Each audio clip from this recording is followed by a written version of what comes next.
2-week adventure to the heel of Italy started in the port city of Bari.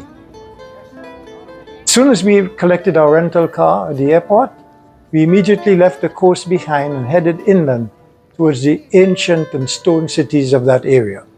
In doing so, we made a side trip to Bacilicata, where we visited the extraordinary city of Matera before continuing with the rest of our trip.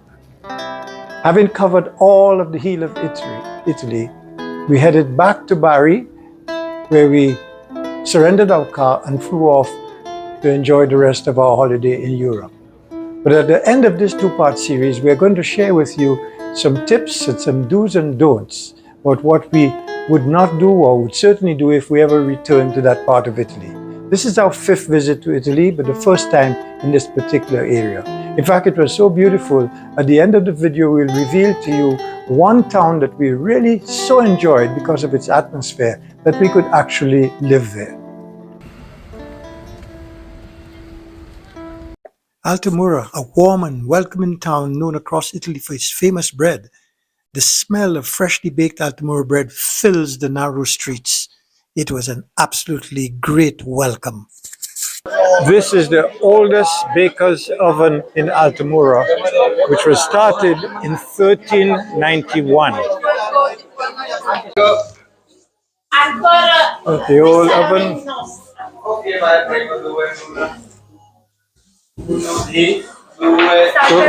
So bye, love. We have the unforgettable. It's baking. It's very ready in Altamura.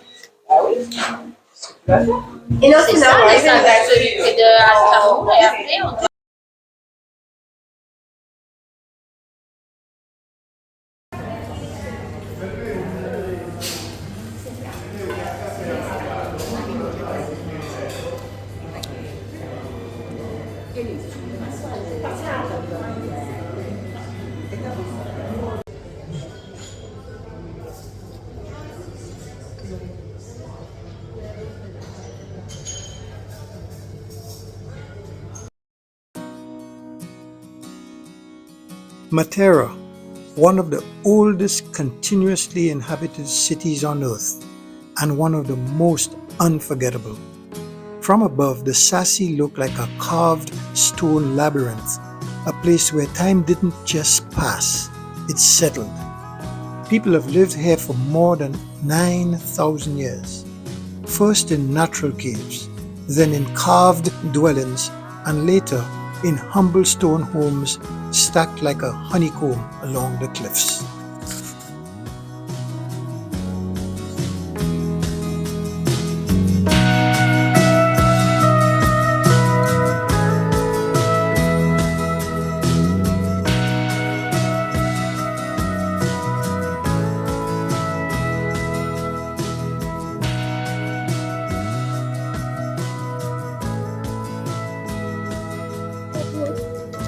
The Sassi di Matera are 2 districts.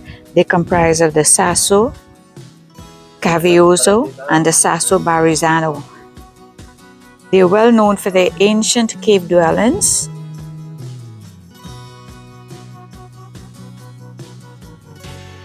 they have one of the most unique landscapes in Europe.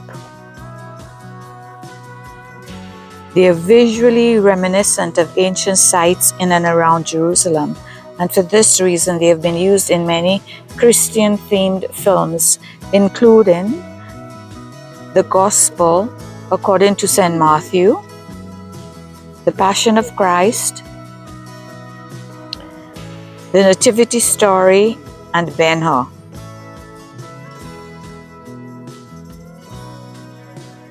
Also, scenes from Time to Die, the 2021 James Bond movie, where a scene with the vehicle Aston Martin racing through was shot here.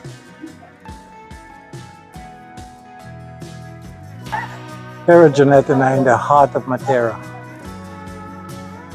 With that great background of these ancient dwellings.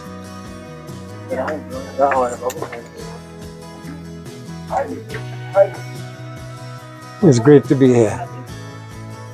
Great to be here. It's a place we've wanted to come to for a long time, and we're here now.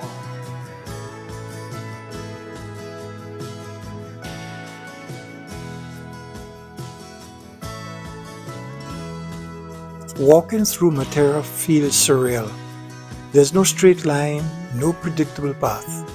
Stairways rise and fall. Alleys twist away into shadows, and every turn reveals another doorway cut directly into the rock. This is a city built from the very earth it stands on. For centuries, Matera was poor, forgotten, and isolated. But today, it stands proudly as a UNESCO World Heritage Site, not because it is perfect, but because it survived. The James Bond movie No Time to Die was filmed here and featured iconic chase scenes through the ancient Sassi cave dwellings. Matera was also the primary filming location for Mel Gibson's The Passion of the Christ, including the crucifixion, Jerusalem markets, and Jesus' childhood flashbacks.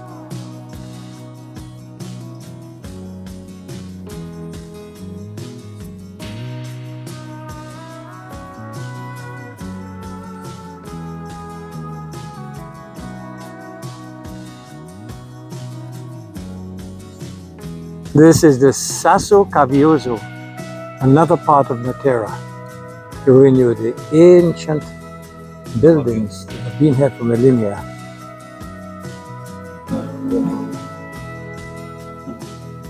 Look at some of the cave dwellings at the bottom. Amazing, amazing, amazing.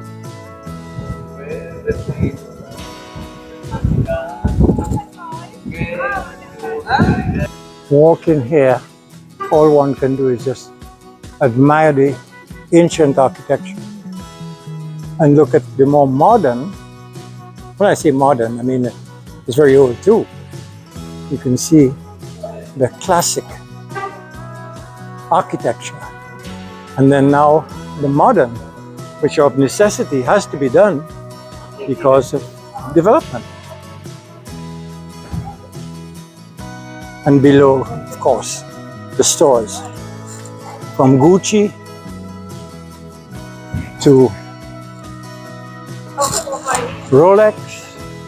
Whomever.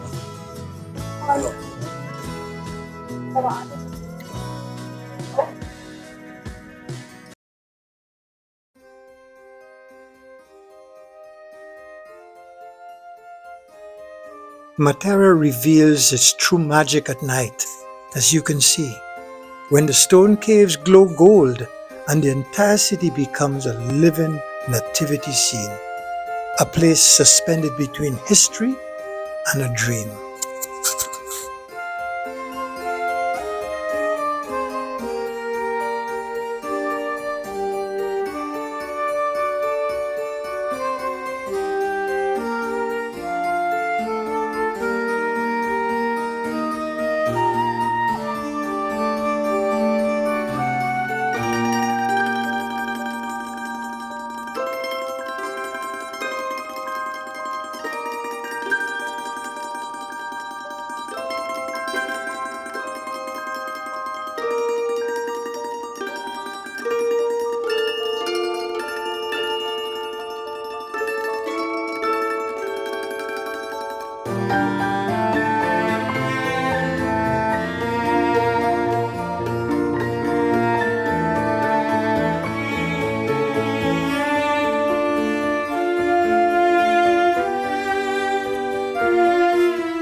We're in a little hill town of Seglimestapico.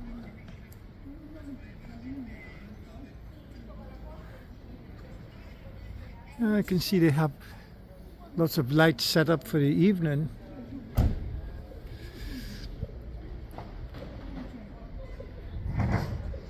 Take a look at the road. It looks like they've put tiles down here. Very neat in Sistanino.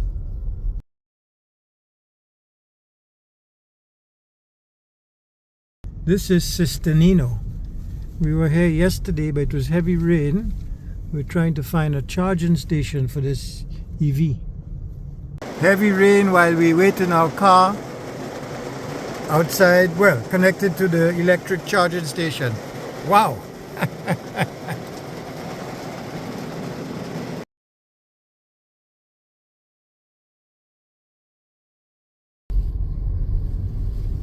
We are arriving at Masseria Fragnite, where we're going to enjoy cheese making. Today we do a tour in Masseria Fragnite about cheese making, among other things. So we're waiting to start. It's a bit cool today, 12 degrees in this part of Puglia. Degrees Celsius to prevent pathogenic microbial formation. These animals here are for the milk.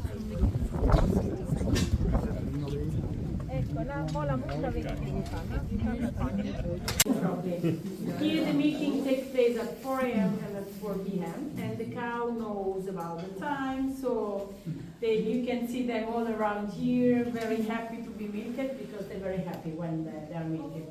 It's like human, no? They feel heavy with them, with them others. So this is why they are very happy when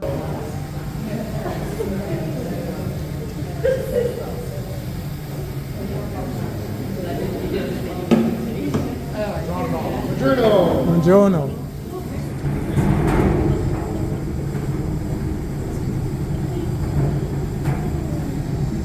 Allora, I'm very pleased to introduce you Rocco.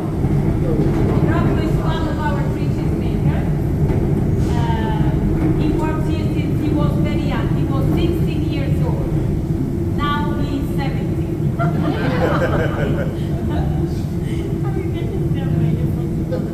Allora, what are you Rocco? 26.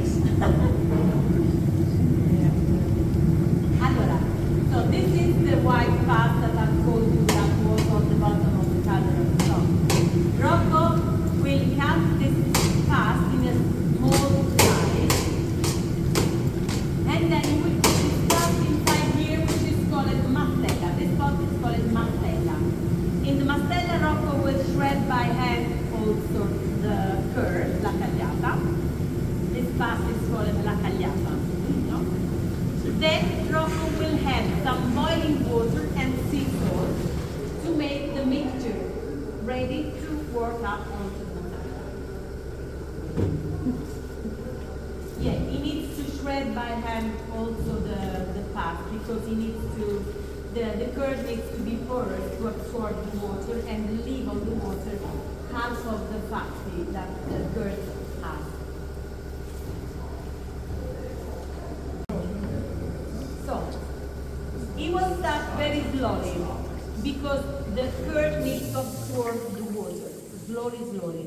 Temperature outside, temperature or the humidity, it means, yeah, we don't have the recipe properly. Bravo.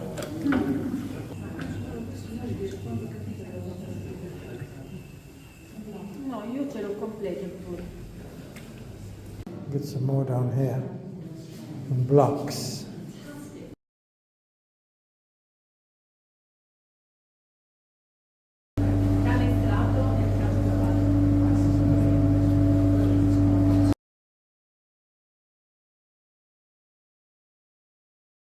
On the right is burrata, and the one on the left is the mozzarella. The burrata is stuffed. Page that we suggest to eat with the queen's marmalade, the young canestrato and the 3 milk. So this is the ricotta, Sì, and this one here? cacio ricotta. Thank you. The one that is a little bit hardest. Yes, thank you. Thank you. Ostuni. Turn left onto Piazza Giacomo Matteotti, then turn left onto Via G. Nicotera. The White Wall City, but it's raining today.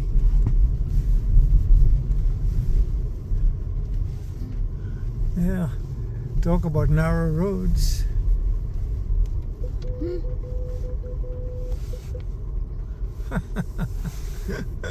This is fun driving.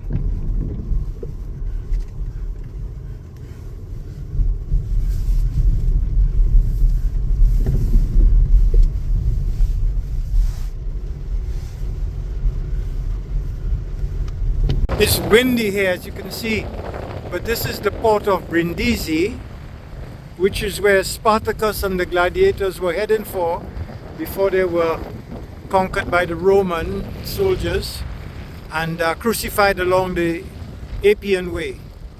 So they never got here. Here in Brindisi, this is the terminal monument of the Appian Way, raised in the 2nd, 3rd century.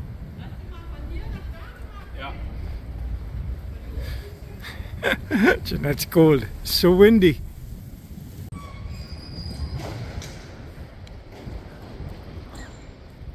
This is the Duomo of San Giovanni Battista.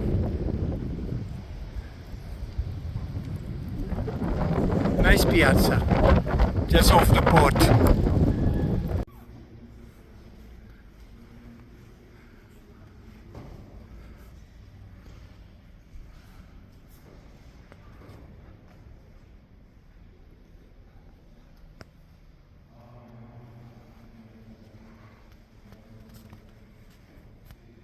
It is in this cathedral, next to the docks in the port, that those going to fight the Crusades would come to pray before setting sail for the Holy Land.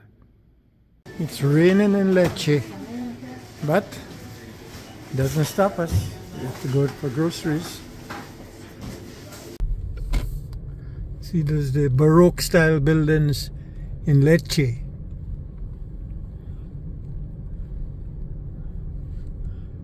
It's been rain this morning. Beautiful.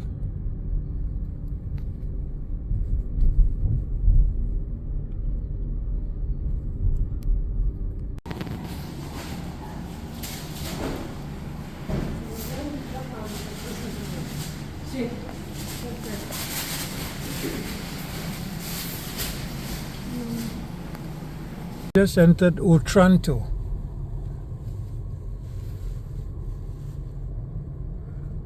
And we're going to go down by the harbor and walk around before we head further south or southwest. And just Here we're nearing the port side of Otranto. Picturesque down here. Nice cafes. From the moment Jeanette and I drove into Otranto, we loved it. Otranto mixes history with beach life, as you can see. Its fortress walls overlooked water so blue it hardly looks real. We really like this place, honestly, but we didn't stay there very long. We stopped and had something to eat and drink and then moved on.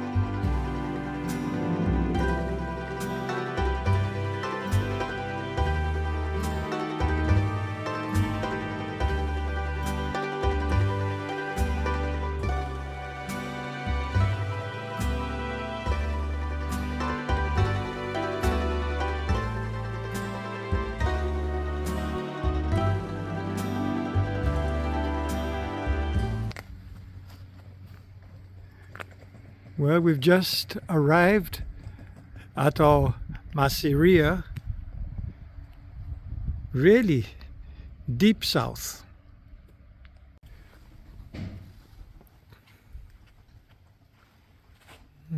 Jeanette checking in. So this is where we will be for 3 nights. Masseria Le Paiari. We just arrived about 45 minutes ago. The weather has changed and it's gone back to what we have been accustomed to in Puglia. It's beautiful. And this is the dining room here, indoor and outdoor, and the pool.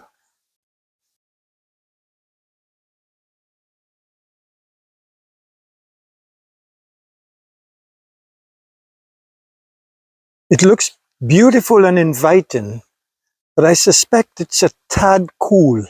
But we'll find out tomorrow. Just met this lovely Italian couple that are staying here for 3 nights as well. They live near Venice. He's a professional musician who wanted to come here earlier, but he had concerts and wasn't able to do that until now. And this is our place, which is number 26.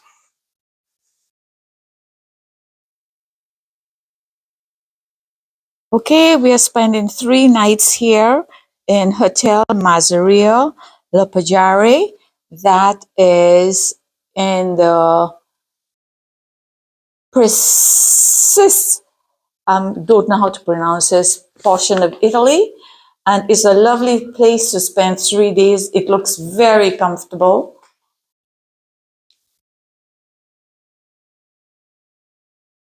We are going to have dinner here tonight, and breakfast is included. We have 2 bedrooms. As you could see, there's lots of storage space. There's a fridge, safety deposit box. Very, very comfortable.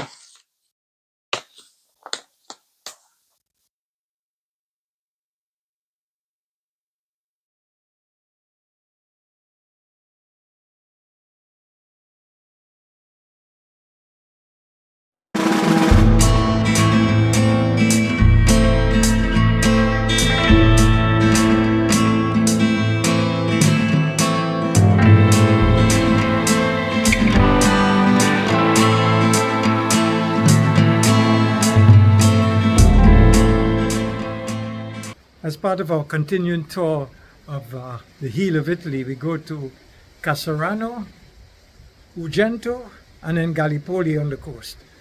And whatever small town attracts us.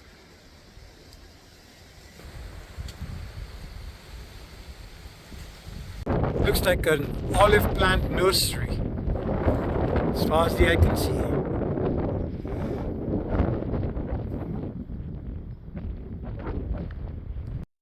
This is the Cathedral of Ugento. It's a beautiful building. Look at those columns. They'll just enter and see what it's like. Janet's already gone in.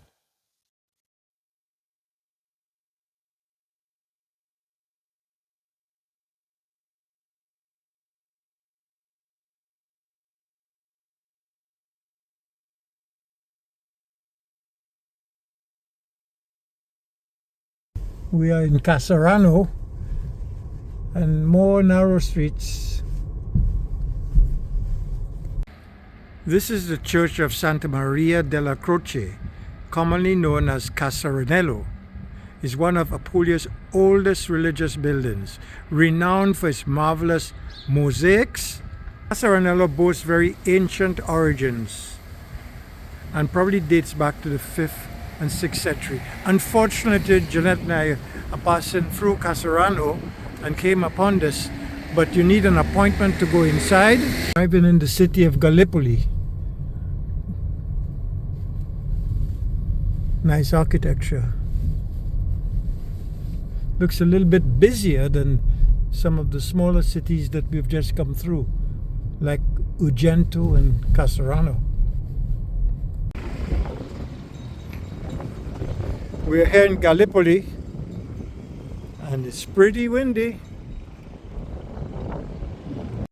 Gallipoli, which is where we're located now, was first colonized by the Greeks and later conquered by the Romans. But after the fall of the Roman Empire, the Byzantines took over.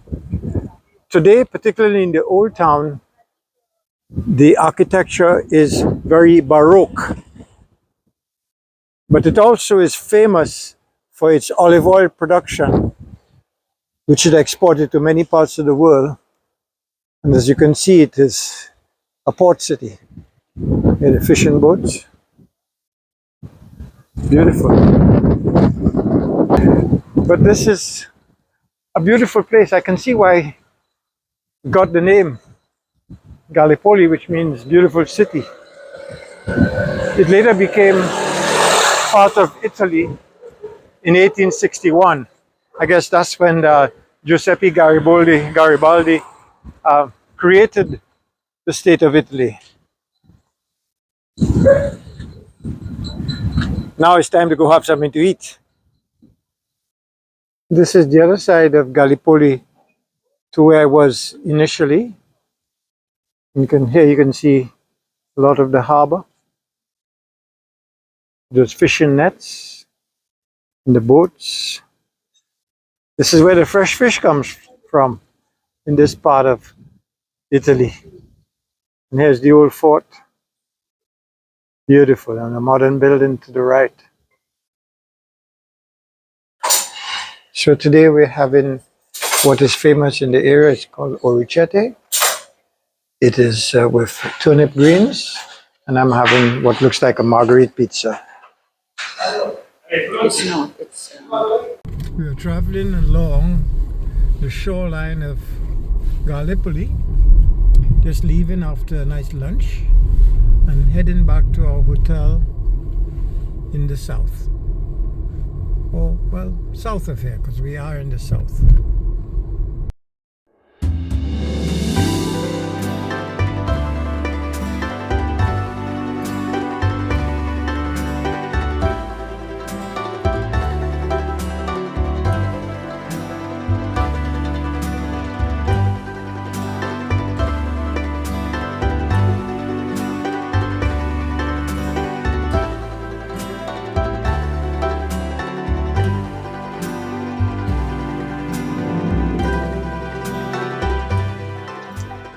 On the Adriatic coast of Salento, just a few kilometers from Lecce, there is this place of breathtaking beauty, the Faraglioni di Sant'Andrea Cliffs. These imposing rock formations, carved by the wind and waves over the years, stand majestically in the crystal clear sea, creating a unique and evocative landscape. Along the entire stretch of coast, which crosses Sant'Andrea, you can find several of them, but we chose this one, and it was not disappointing, and I was very fortunate that I could fly my drone here. There was not much wind, but it was just simply breathtaking.